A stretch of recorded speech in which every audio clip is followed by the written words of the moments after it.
আর কি জন্য এই ভিডিওটা করছি, রাস্তা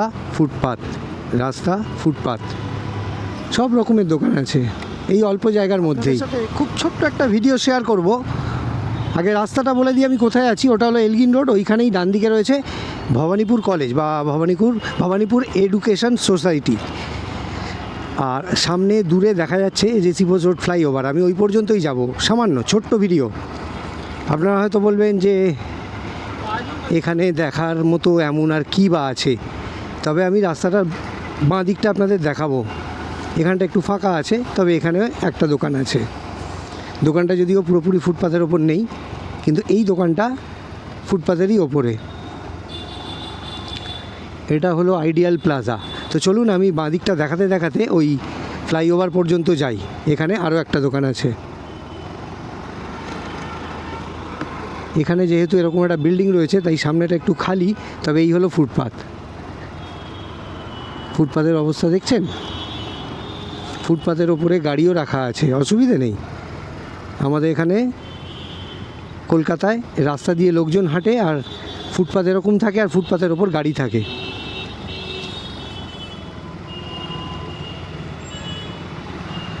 ব্রেকফাস্ট করার কোনো অসুবিধে নেই। খিদে পেলেই দাঁড়িয়ে যান, ফুটপাথের ওপর অসংখ্য ব্রেকফাস্ট করার দোকান পেয়ে যাবেন।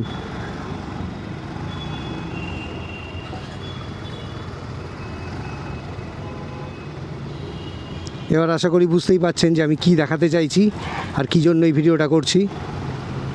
রাস্তা ফুটপাথ সব রকমের দোকান আছে এই অল্প জায়গার মধ্যেই। একটা ভালো ব্যাপার হলো উপরে প্লাস্টিক দিয়ে ত্রিপল দিয়ে ছাউনি করা আছে। লোকজন কিন্তু রাস্তা দিয়েই হেঁটে যাচ্ছে। হ্যাঁ, আচ্ছা, এই ছাউনিটার সুবিধা হলো যে যেহেতু বর্ষাকাল, এরকম সময় আপনি রাস্তা দিয়ে হাঁটছেন, মানে ফুটপাথ দিয়ে না, রাস্তা দিয়ে হাঁটছেন, হঠাৎ বৃষ্টি এসে গেল, তো আপনি এই ছাউনির নিচে দাঁড়িয়ে যেতে পারেন।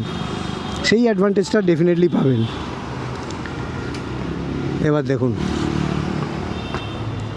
ধোঁয়ায় অন্ধকার করে দিয়েছে। উনুনে রান্না হচ্ছে, গ্যাসের দাম মনে হয় খুব বেশি, সেই জন্য গ্যাস নিতে পারে না, নাকি তন্দুরি করছে ওই যে ওখানে। যাই হোক,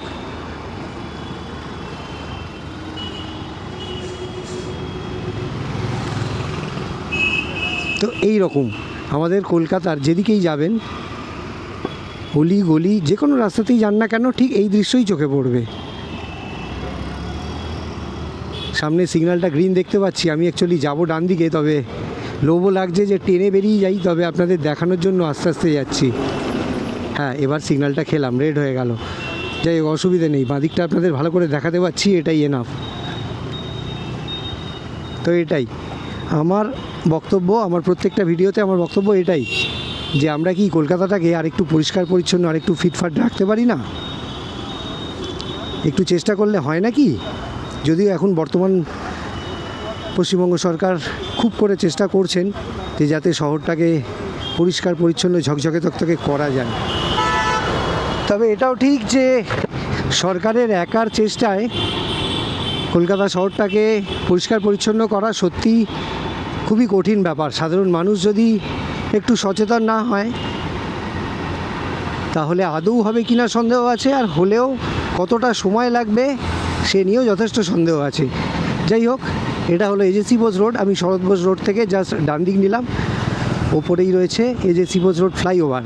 ওটা সোজা চলে যাচ্ছে পার্ক সার্কাস 7 পয়েন্টের দিকে। আমি এখান থেকে বাঁ দিক নেব।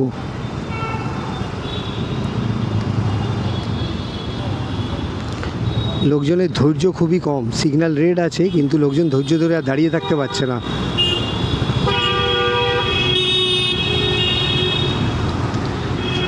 এটা হলো রডন স্ট্রিট, সামনেই ডান দিকে, আর বাঁ দিকে লা মার্টিনিয়া স্কুল, বয়েজ আর গার্লস। তো যাই হোক, আমার আজকের ব্লগ আমি এখানেই শেষ করব। তার আগে সেই কথাটা একবার বলে নেব যে আমার ভিডিও, আমার চেষ্টা যদি আপনাদের ভালো লাগে তাহলে আমার চ্যানেলটাকে সাবস্ক্রাইব আর আমার ভিডিওটাকে লাইক আর শেয়ার করে দেবেন।